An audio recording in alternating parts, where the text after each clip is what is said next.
Já alguma vez sentiu que, ao entrar no seu quarto, algo ali não repousa? Como se o espaço tivesse perdido a capacidade de acolher o seu cansaço. Às vezes, basta reparar no modo como a luz cai, no silêncio que não chega a ser completo, no leve peso de objetos que parecem ocupar mais do que o lugar físico. E é curioso perceber como pequenas coisas moldam o que sentimos, mesmo quando não lhes damos nome. Foi assim comigo, e talvez seja assim consigo também. Uma sensação suave de que o corpo procura descanso, mas o ambiente ainda não sabe convidá-lo. Aos poucos, fui entendendo que o sono não começa quando nos deitamos, mas muito antes, no ar que respiramos, nas cores que nos rodeiam, nos vazios que permitimos existir. O minimalismo japonês ensinou-me isso de forma silenciosa, quase como a névoa que se desfaz ao nascer do dia. Não é uma estética rígida, é uma maneira de criar espaço para que a mente finalmente possa pousar. Vivemos rodeados de estímulos, mesmo dentro do quarto, e por vezes o corpo só precisa de um ambiente que o trate com mais suavidade. Menos ruído visual, mais ar, menos brilho, mais calor, menos objetos, mais intenção. Não para alcançar perfeição, mas para redescobrir um ritmo que já estava esquecido. Neste vídeo, não trago respostas prontas, nem caminhos obrigatórios, apenas um convite à quietude, como quem abre a janela de manhã e deixa a brisa entrar devagar. Se quiser, fique comigo por mais alguns minutos. Talvez, no fluxo tranquilo desta conversa, algo dentro de si encontre espaço para respirar novamente. 1. Desapegar e eliminar o excesso. Às vezes, tudo começa com um gesto simples. Abrir a porta do quarto ao fim de um dia longo e sentir que algo ali pesa mais do que deveria. Não é apenas a cadeira coberta de roupas, nem o livro esquecido na mesa de cabeceira. É a sensação quase silenciosa de que o espaço fala, e nem sempre diz o que precisamos ouvir. Foi assim comigo, e talvez seja assim com você também. Percebi, aos poucos, que um quarto desordenado não é só um cenário externo. É como um espelho do que ainda não encontrei dentro de mim. Quando há demasiados objetos à nossa volta, o corpo reage antes mesmo que possamos nomear esse incômodo. A ciência chama isso de cortisol elevado, mas eu apenas o reconheço como aquele cansaço que aparece mesmo depois de uma noite inteira na cama. É curioso pensar que um simples amontoado de roupas pode fazer o cérebro acreditar que existe uma tarefa por cumprir, um cuidado atrasado, uma inquietação que não se apaga com o apagar da luz. E assim, mesmo quando tentamos descansar, algo em nós permanece desperto, como se estivéssemos sempre em um passo atrás da tranquilidade que desejamos alcançar. Com o tempo, compreendi que arrumar o quarto não é resolver um problema. É criar um espaço onde o corpo possa, finalmente, baixar a guarda. E foi aí que reencontrei no minimalismo japonês uma maneira mais gentil de olhar para as coisas, menos como objetos a gerir, e mais como escolhas que moldam a qualidade do meu silêncio. A filosofia KonMari, quando se encontra com o espírito wabi-sabi, convida-nos a conservar apenas aquilo que sustenta a vida de hoje, não o passado, nem as expectativas do futuro. Um quarto japonês tradicional não se esconde atrás de abundância. Ele respira com poucos elementos, um futon ou uma cama baixa, um pequeno armário, talvez uma mesa discreta e um ou dois detalhes que contam uma história suave sem exigir atenção. Foi transformador perceber que cada novo objeto que entra na casa pede um lugar, um tempo, uma energia. Por isso, adotei uma regra simples. Quando entra algo, algo sai. Não por disciplina rígida, mas para que o espaço nunca volte a ficar tão cheio que deixe de me receber com leveza. Outro gesto que alterou profundamente o meu descanso foi afastar a tecnologia do quarto. O telemóvel, o tablet, a televisão, todos parecem inocentes até lembrarmos que a sua luz desperta a mente mesmo quando está quase adormecida.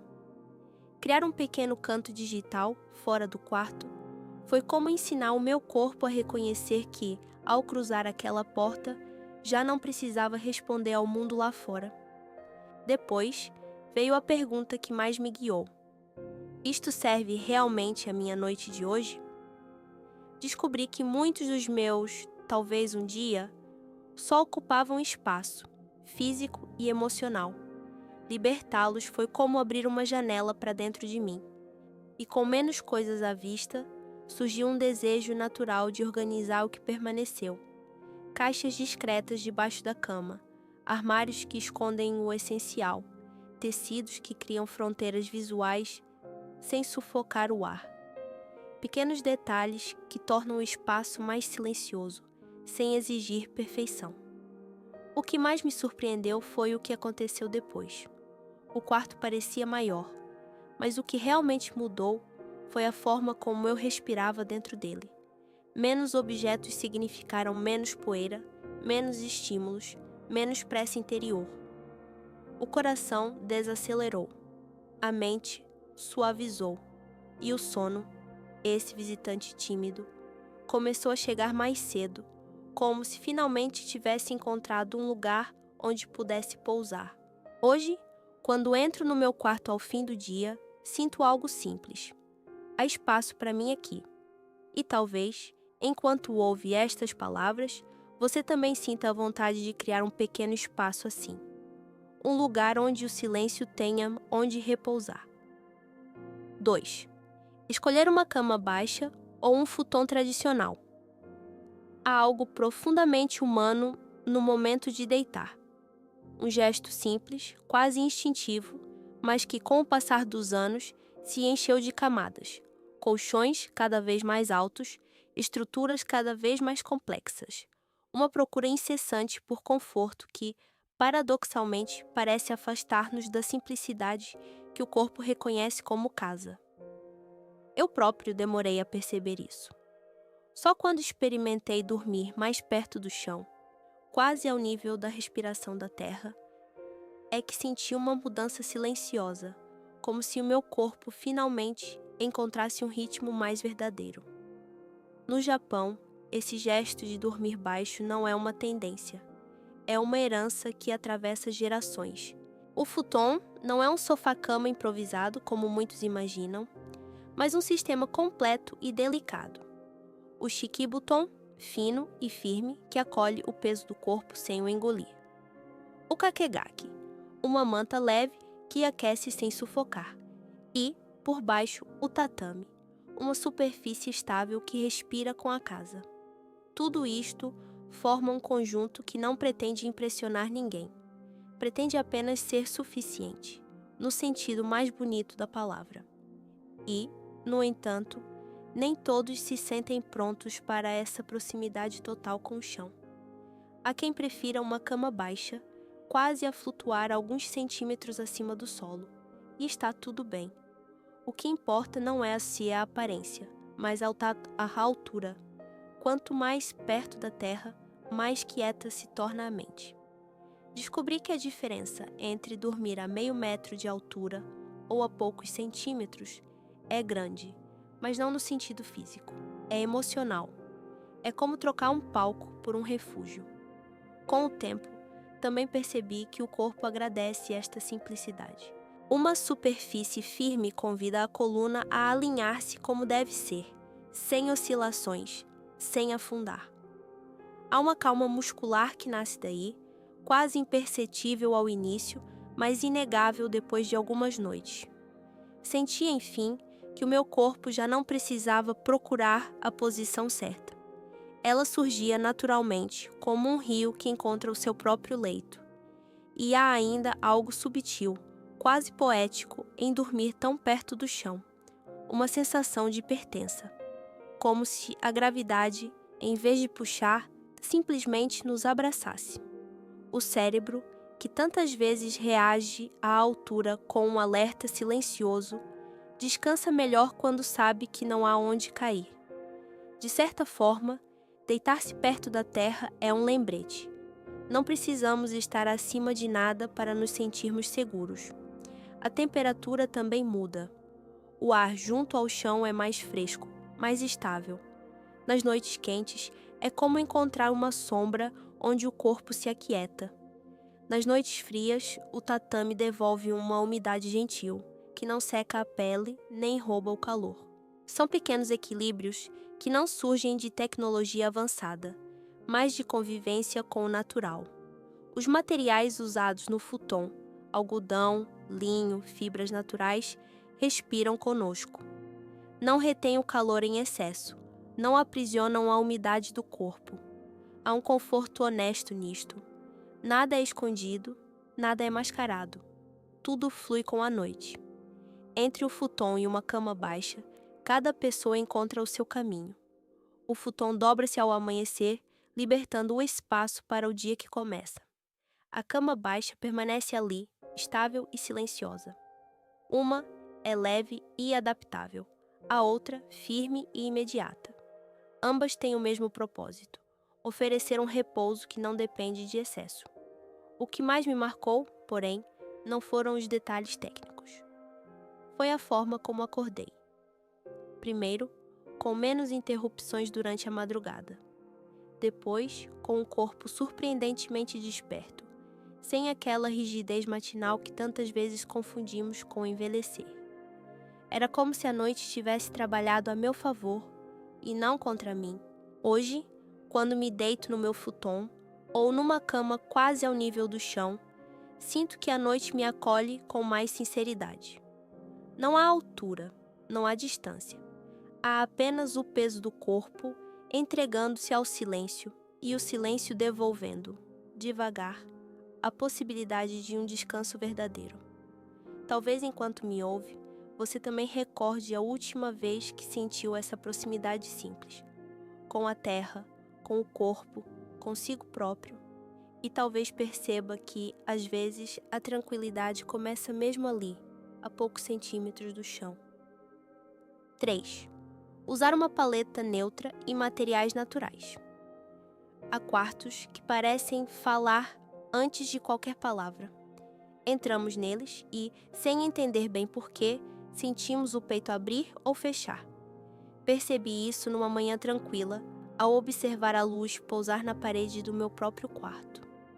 Era apenas um feixe suave, mas revelou algo que eu nunca tinha notado. As cores ao meu redor estavam a moldar a forma como eu respirava. Foi então que compreendi que, antes de adormecer, é o olhar que descansa primeiro. A ciência diz que o nosso cérebro dedica uma parte imensa da sua energia a interpretar cores. Talvez por isso os tons intensos, vermelhos, amarelos vivos, laranjas acesas, provoquem uma vibração interior quase imperceptível, mas suficiente para manter a mente em alerta. Como se o corpo respondesse a um sol que nunca se põe. Já os tons frios e neutros falam outra língua. Convidam o sistema nervoso a abrandar, a entrar num estado mais próximo do silêncio natural da noite. Hawaii. É curioso lembrar como, em hospitais e centros de repouso, as paredes costumam ser pintadas de azul claro, cinza suave ou bege. Não é estética, é cuidado. Quando descobri o minimalismo japonês, percebi que ele não escolhe cores para decorar, escolhe para respirar. A paleta wabi-sabi abraça os tons que não se impõem, o branco ou off-white que amplia a luz, o bege que aquece sem pesar, o cinza claro que traz modernidade sem frieza, o castanho leve da madeira que nos lembra a suavidade do natural. Nenhum destes tons exige atenção. Pelo contrário, devolvem-na para dentro de nós. E, ao cair da noite, algo bonito acontece. Sob uma iluminação quente, essas cores adquirem uma textura quase acolhedora. As sombras ficam mais macias, os contornos menos rígidos. O quarto torna-se menos um espaço e mais um respiro. Compreendi que é isto que o corpo procura antes de dormir. Não estímulo, mas ausência de ruído. Claro que, por vezes, sentimos falta de um detalhe que quebre a monotonia, uma cor que traga vida. No Japão, esse toque quase sempre vem da natureza. O verde suave de uma planta, o azul lavado de uma pintura discreta, o castanho terroso de uma peça de cerâmica. A cor aparece, mas nunca ocupa o centro. É como um sussurro, presente, mas tranquilo. A sensação de calma aprofunda-se ainda mais quando o quarto abraça materiais naturais. A madeira, com o seu perfume tênue e a sua forma imperfeita, liberta compostos que suavizam a mente. O tatame, feito de igusa, tem um aroma que muda com o tempo. Mais intenso no começo, depois apenas um traço leve, como memória de campo aberto. Debaixo dos pés é macio, sob as costas, firme. Senti muitas vezes que ele respira comigo, regulando a umidade como uma estação silenciosa. O linho e o algodão adicionam uma leveza quase invisível. Passam o ar, absorvem a umidade, aquecem sem sufocar. São tecidos que se transformam com o uso, ganhando suavidade à medida que o corpo os reconhece. Já o bambu ou o ratã trazem um toque de vida, leves, naturais, com uma textura que lembra que tudo ali veio da terra. Com o tempo, comecei a montar o meu próprio silêncio visual. Escolhi uma cor principal para as paredes, um off-white que acolhe a luz do dia sem a gritar. Depois, escolhi apenas 2 ou 3 materiais para criar profundidade: madeira, tecido natural e um elemento vivo, como uma planta ou uma peça artesanal. Percebi que não precisava mais do que isso. Um quarto não tem de contar muitas histórias. Basta que conte uma que nos faça descansar. E, à noite, quando as luzes se tornam mais suaves, sinto como se todo o espaço sussurrasse ao meu corpo que é hora de abrandar. Menos estímulos significam menos pensamentos a atravessar a mente. Mais naturalidade significa mais melatonina a circular, preparando um sono que chega sem ser chamado. Há um conforto indescritível em adormecer envolto em cores e materiais que não nos puxam para fora, mas nos devolvem calmamente para dentro. Talvez, ao imaginar o seu próprio quarto agora, você repare em alguma cor que pesa mais do que gostaria, ou num material que não conversa com o seu silêncio. E talvez se pergunte com suavidade: que tons fariam o meu olhar descansar primeiro? 4. Luz suave e minimalista. Há noites em que o cansaço é grande, mas o sono não chega. E, por muito tempo, culpei o ritmo do dia, as preocupações até a temperatura do quarto. Só mais tarde, percebi que havia algo mais simples, quase invisível, que guiava o meu corpo sem que eu me desse conta: a luz. Era como se o quarto falasse uma língua própria, e eu só agora começasse a entendê-la. A luz azul, aquela que vem dos ecrãs, das lâmpadas brancas demasiado fortes, tem a mesma vibração da manhã. O cérebro reconhece essa frequência e desperta, mesmo quando o resto do corpo só quer abrandar. É uma confusão silenciosa. O mundo lá fora diz: é noite, mas a luz diz: ainda não. E a melatonina, essa pequena mensageira do sono, hesita, recua, espera. Sem ela, o adormecer torna-se mais demorado e o descanso mais raso. Com a luz quente, no entanto, acontece o contrário. É como a última claridade do dia filtrada por uma cortina leve, um amarelo suave, quase um convite. O corpo percebe a mudança antes mesmo que a mente a formule. Já é seguro desligar. A respiração abranda. O olhar deixa de procurar estímulos. E o sono aproxima-se devagar, como alguém que entra numa sala onde já encontrou o seu lugar. Quando conheci as luminárias japonesas, percebi que a luz não precisa ser intensa para ser completa. As lanternas de washi, aquele papel fino que deixa passar apenas o necessário, criam uma iluminação que parece respirar. A luz espalha-se em camadas suaves, brilhando mais no centro, desfazendo-se nas margens. É quase como observar a lua por trás de nuvens. Há uma ternura ali, uma ausência de pressa. As lanternas de papel de arroz são ainda mais delicadas. A sua fragilidade transmite algo que nenhuma lâmpada moderna consegue. A sensação de que a luz não invade, apenas pousa. E quando não há papel japonês por perto, uma simples lâmpada LED quente, entre 2700K e 3000K, já transforma o ambiente. Basta ajustar a intensidade, deixá-la falar baixo. Percebi, ao experimentar, que não é a tecnologia que importa, mas o respeito pelo ritmo da noite. Com o tempo, comecei a retirar do quarto tudo o que gritava. A luz do teto, branca e direta, foi a primeira a ir embora. Em seu lugar, espalhei pequenas fontes de luz. Uma lanterna num canto, uma luz baixa junto à cama, outra ao lado de uma cadeira. Cada uma acendia-se apenas para cumprir uma função modesta. Nenhuma pretendia dominar o espaço. E o quarto, que antes parecia duro e plano, ganhou profundidade. Um chiaroscuro suave, onde a sombra também tinha o seu lugar. À medida que fui organizando essa paisagem luminosa, percebi que o segredo não estava apenas em ter menos luz, mas em ter luz que não interrompe. A que vem de baixo, a que se derrama pelas laterais, a que não atinge diretamente os olhos. É a luz que se oferece, não a que exige atenção. E, de repente, o quarto tornou-se uma espécie de porto, onde a noite entra sem cerimônia. Criei então um pequeno ritual, não para disciplinar a noite, mas para a acolher. 2 horas antes de dormir, deixava de lado toda a luz forte. 1 ou 2 lanternas acesas, na sua intensidade mais baixa, bastavam para que o ritmo começasse a mudar. 1 hora depois, reduzia ainda mais. E nos últimos minutos deixava apenas o suficiente para não tropeçar. O corpo compreendia, passo a passo, que já não havia nada a fazer, apenas ser. Com estas mudanças suaves, o sono tornou-se mais profundo.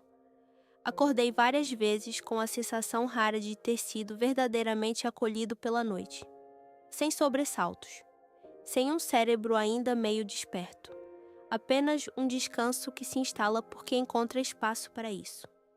Hoje, quando apago a última luz do quarto, sinto como se também apagasse o excesso do dia.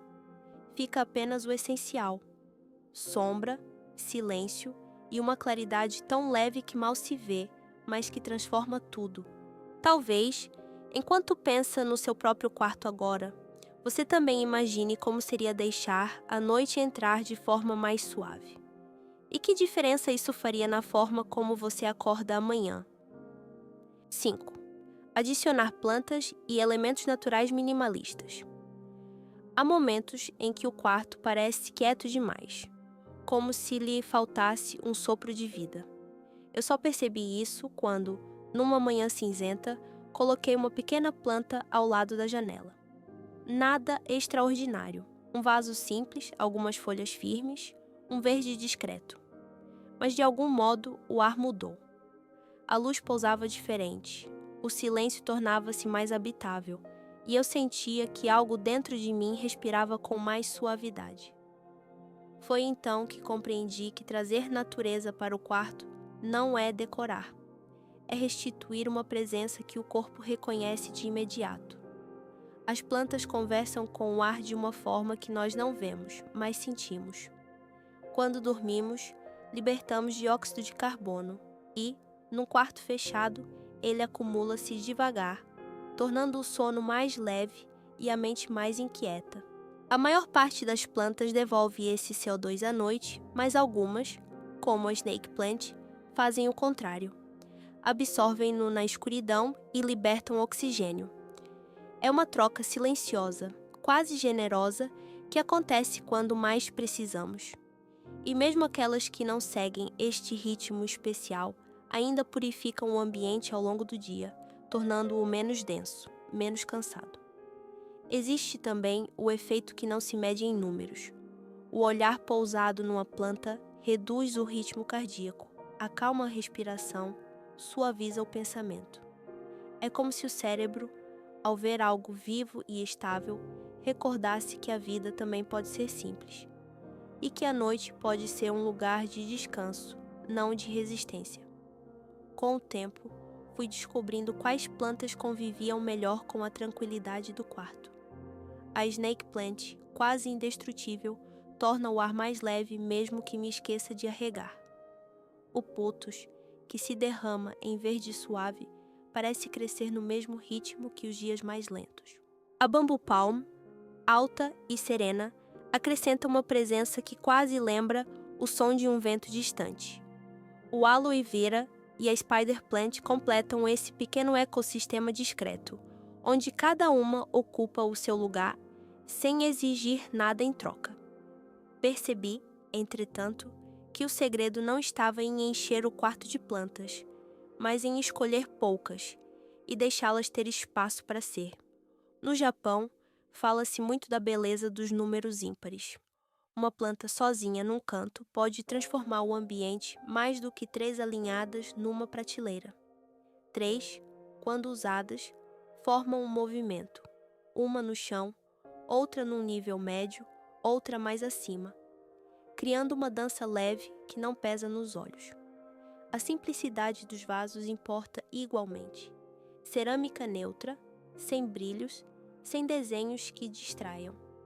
O foco não é o objeto, é a vida que ele sustenta. E quando o quarto pede algo mais do que plantas, recorro a elementos que trazem a natureza de modo tão discreto quanto profundo. Uma peça de cerâmica feita à mão, com a sua imperfeição honesta. Uma pintura à tinta preta, quase vazia, onde um traço sugere montanha ou nevoeiro. Algumas pedras recolhidas num momento de calma. Memórias sólidas de um rio, de um caminho, de um silêncio. Às vezes um pequeno bonsai, se tiver tempo para o cuidar, porque ele exige presença e devolve paciência. Tudo isto, quando colocado com intenção suave, cria um ambiente onde o corpo se solta mais facilmente. O ar torna-se mais puro, a umidade equilibra-se, a ansiedade que tantas vezes acompanha o fim do dia encontra um lugar onde se desfazer aos poucos. E, acima de tudo, o quarto ganha uma sensação de terra que não se explica, apenas se sente. Hoje, ao adormecer, sinto essa presença verde como um lembrete silencioso de que a natureza não está longe. Basta deixá-la entrar um pouco. Talvez, ao imaginar o seu próprio quarto agora, você também perceba como um toque de vida pode mudar o ar. E, sem esforço, mudar também a forma como o seu corpo repousa. À medida que chegamos ao fim desta caminhada, talvez você perceba como cada gesto que exploramos, libertar o excesso, dormir mais perto da terra, escolher cores e materiais que respiram, abrandar a luz, trazer um pouco de natureza, forma uma única mensagem silenciosa para o corpo. Aqui, você pode descansar. Quando esses elementos se encontram, algo discreto acontece. O cérebro reconhece o espaço como abrigo, o sistema nervoso desce um tom, a respiração ganha peso e profundidade. A noite deixa de ser luta e volta a ser colo. Foi assim comigo. Nada mudou de um dia para o outro, mas cada pequena escolha abriu espaço para outra. E, sem perceber, comecei a acordar mais leve, como se o quarto finalmente conversasse com a minha mente em vez de competir com ela. Há uma harmonia suave quando o ambiente nos apoia. O ar mais puro, a umidade equilibrada, a melatonina fluindo sem obstáculos. É um descanso que nasce antes mesmo de fecharmos os olhos. Se quiser começar, que seja com suavidade. Talvez hoje apenas retire um objeto que pesa na mente. Amanhã, reduza a luz. Outro dia, coloque uma planta num canto. Pequenos gestos que não exigem pressa, nem perfeição. A simplicidade japonesa nunca pede tudo de uma vez. Ela convida, devagar, como quem abre uma porta e espera que você entre quando se sentir pronto. Um quarto minimalista não é uma meta distante. É apenas um espaço que deixa de nos pedir tanto para que possamos, enfim, descansar. E talvez, ao finalizar este vídeo, você perceba que o caminho para um sono melhor começa onde o silêncio encontra espaço para crescer.